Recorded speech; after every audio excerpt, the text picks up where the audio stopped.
Bonjour tout le monde. Dans cette vidéo, je vais bien sûr vous donner l'essentiel du cours de la propagation d'une onde lumineuse.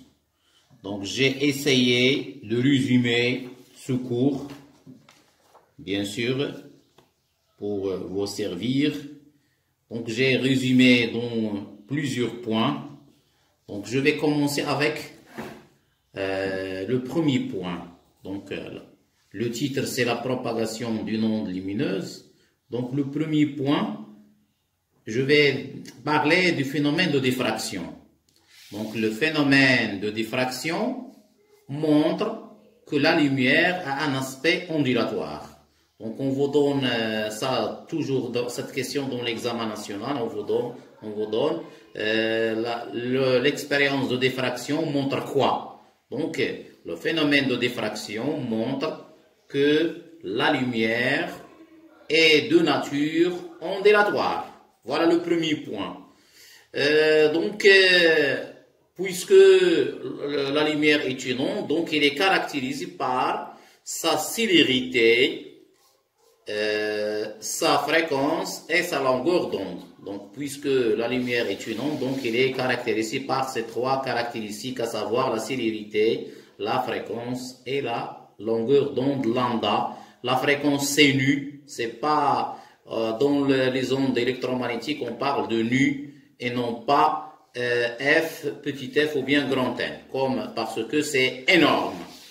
Je passe maintenant à donner la différence entre une lumière monochromatique et donc on a ici une lumière monochromatique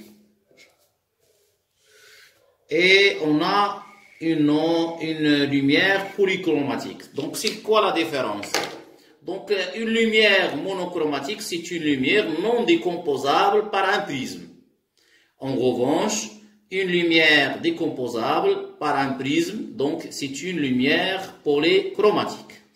C'est bon? Maintenant, on peut donner un exemple d'une lumière polychromatique, c'est la lumière blanche. C'est la lumière blanche qui nous donne, bien sûr, les sept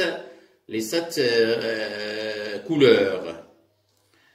Maintenant, les longueurs dans le vide des radiations des spectres visibles sont comprises entre 400 nanomètres, la lumière violette, et 800 nanomètres, lumière rouge. Et on écrit, bien sûr, pour simplifier, je vais vous donner un schéma qui est simple.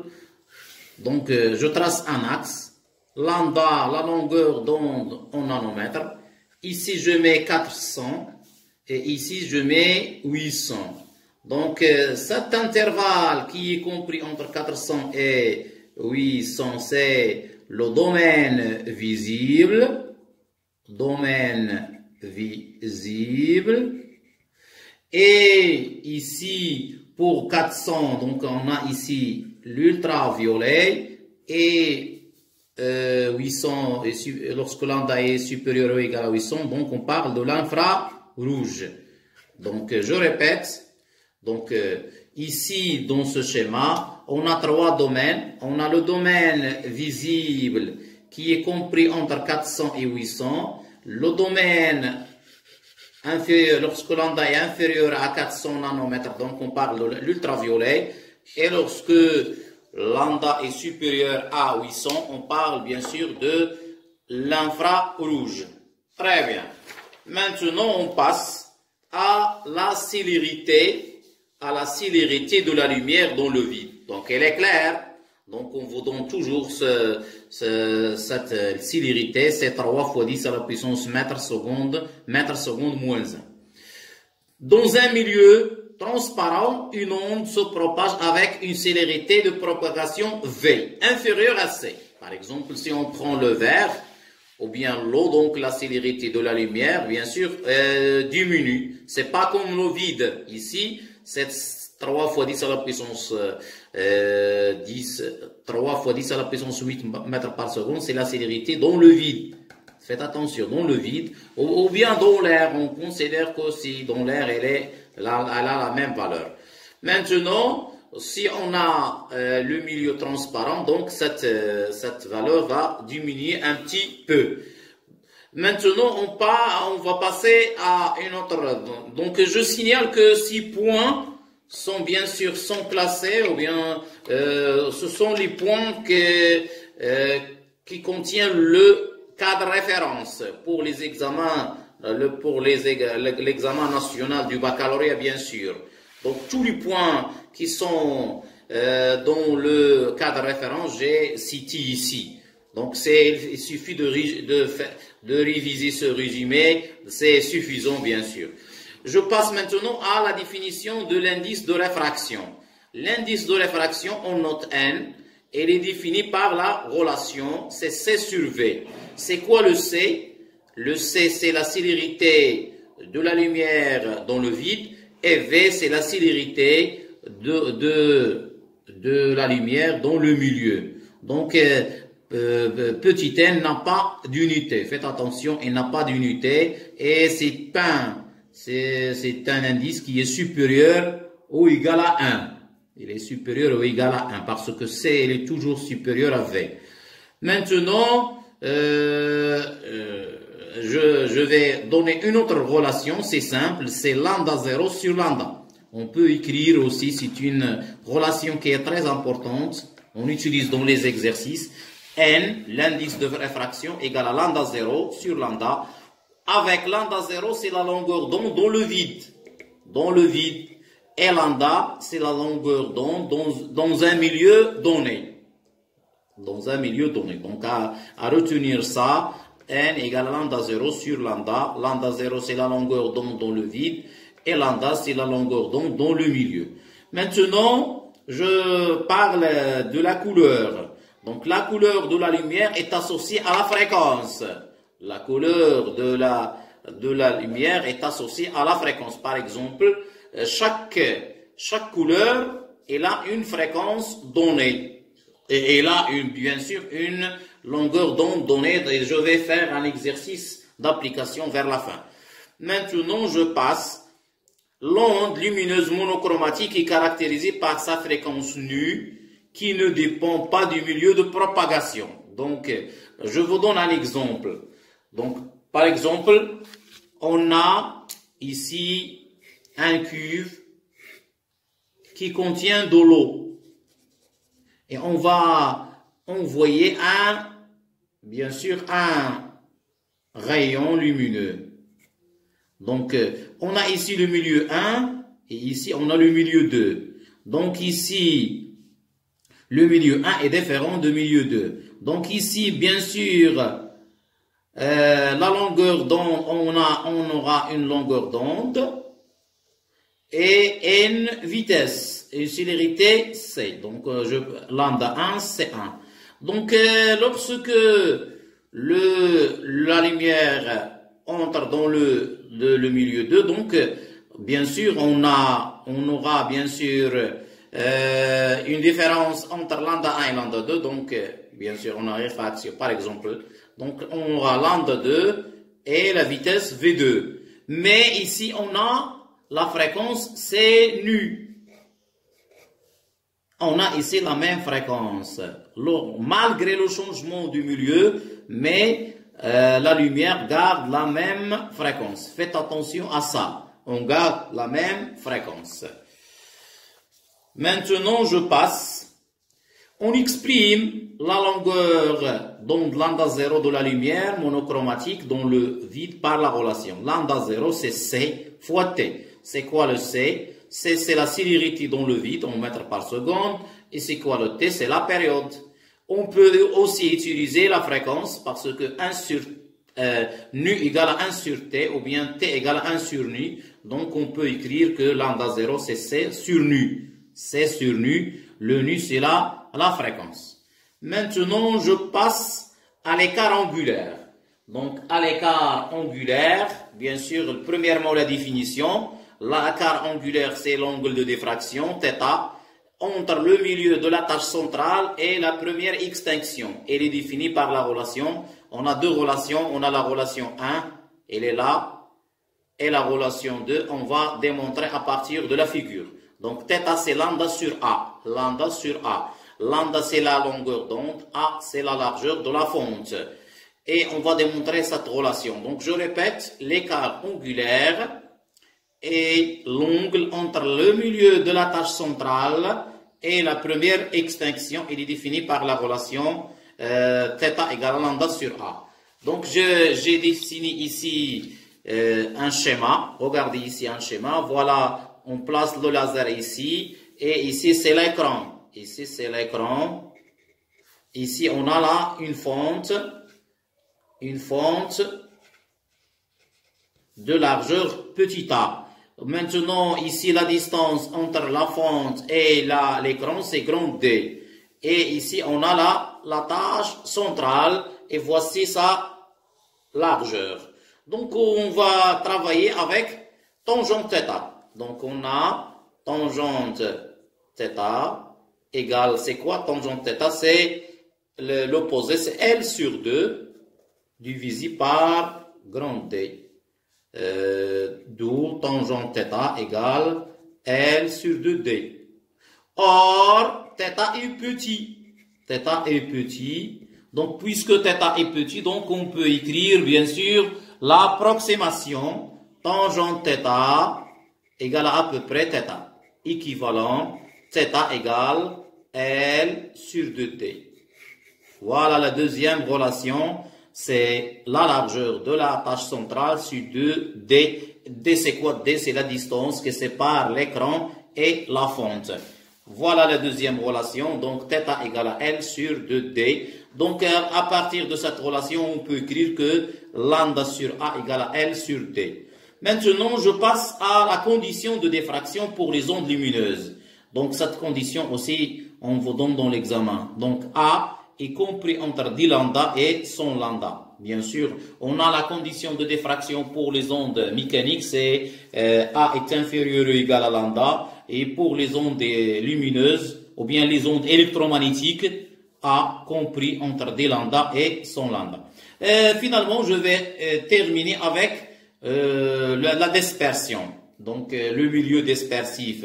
Donc, dans les ondes mécaniques, on a dit que le milieu est dispersif, c'est la célérité de propagation dépend de la fréquence.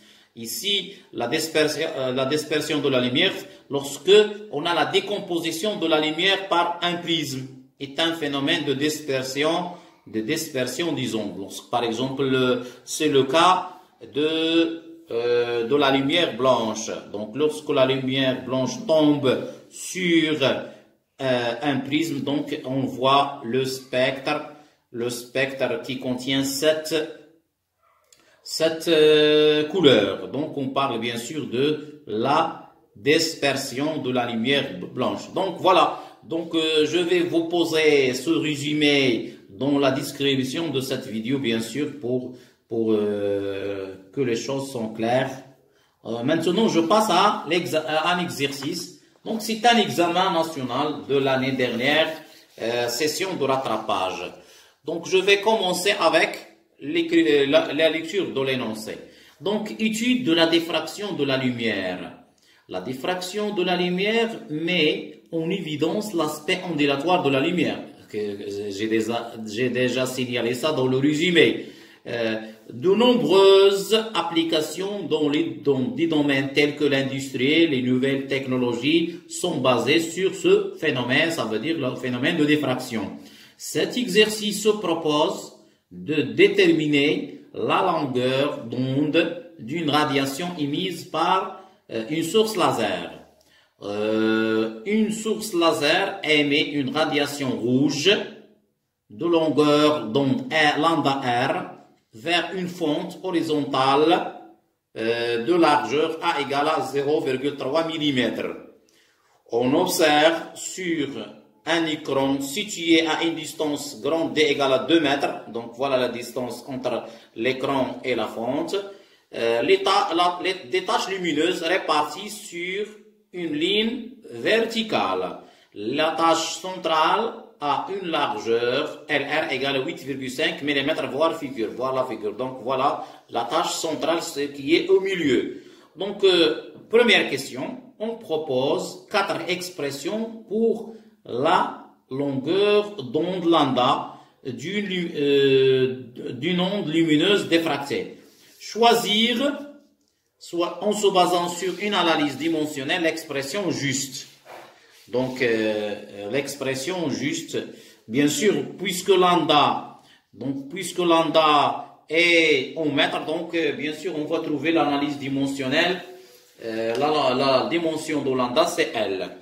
Donc, je commence. Donc, il est clair que la proposition qui est juste, c'est B. C'est B. Pourquoi on va, bien sûr, utiliser l'analyse dimensionnelle.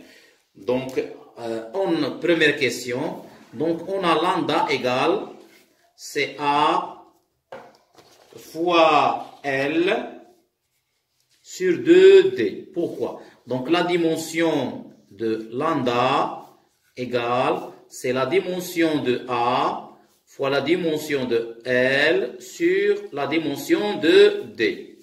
Donc 2 n'a pas de 2 dimensions. Donc je remplace. Donc petit a, c'est une distance, donc c'est grand L. La largeur, c'est une distance, c'est grand L, et D, c'est une distance, donc je simplifie par D. Je trouve que donc la dimension de lambda, c'est L, et par conséquent, la réponse juste, c'est si petit b. Voilà la première question. Donc je passe à la deuxième question. Recopier le numéro de la question et répondre par vrai ou faux. Les facteurs intervenant dans la diffraction de radiation varient ainsi.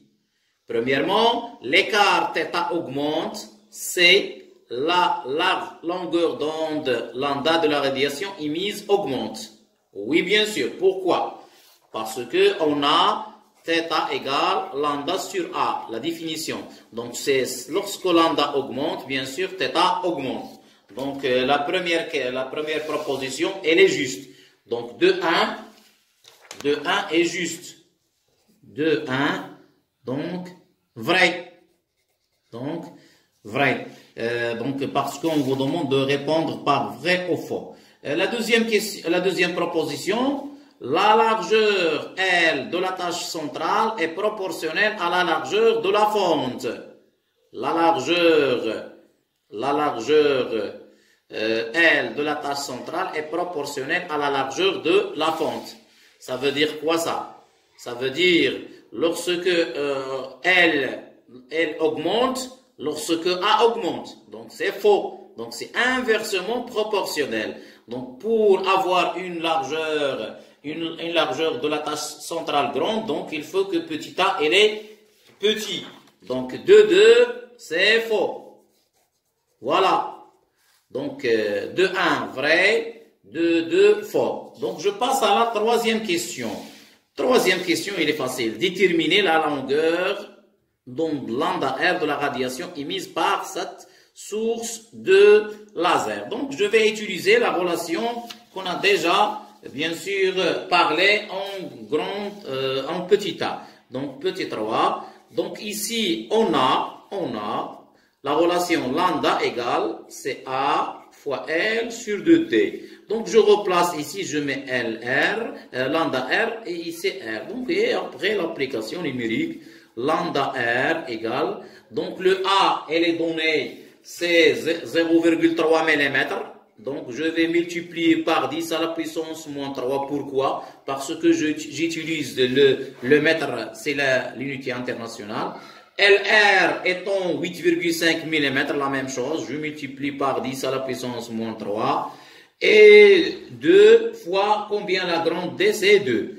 Donc après tout calcul fait, soit lambda R égale, donc je trouve que c'est 637,5 nanomètres. Le nanomètre, c'est 10 à la puissance moins 9 mètres. Voilà. Je passe rapidement à la quatrième question. Donc, je vais lire la quatrième question. La quatrième question, on remplace la source de radiation rouge par une source de radiation bleue ayant une longueur d'onde lambda B égale à 450 nanomètres. Donc, regardez, donc, on a trouvé pour le rouge, c'est 637,5 et ici, c'est 450. Donc, on remarque que la longueur, donc, lambda B, elle est inférieure à lambda R.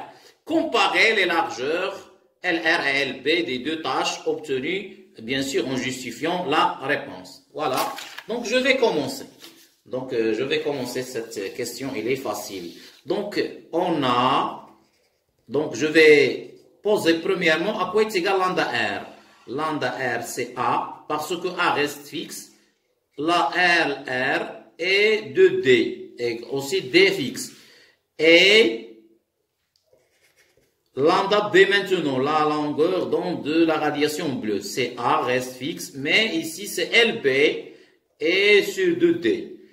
Or, on a lambda B, il est inférieur, d'après les données, 450. Donc, LB est inférieur à R, lambda R. Donc, je remplace chaque lambda par son expression. Donc, ici, A fois LB sur 2D inférieur à fois LR sur 2D. Je simplifie donc je simplifie A avec A, 2D avec 2D, donc je trouve quoi? Je trouve que LB est inférieur à L. Donc je trouve que LB est inférieur à LR. Ça veut dire la tâche centrale de la radiation bleue, il est inférieur à la tâche centrale de la radiation rouge. Donc voilà, merci. J'ai terminé cette vidéo. Vous pouvez télécharger l'exercice et le résumé dans la description, bien sûr, de cette vidéo. Merci, à la prochaine vidéo.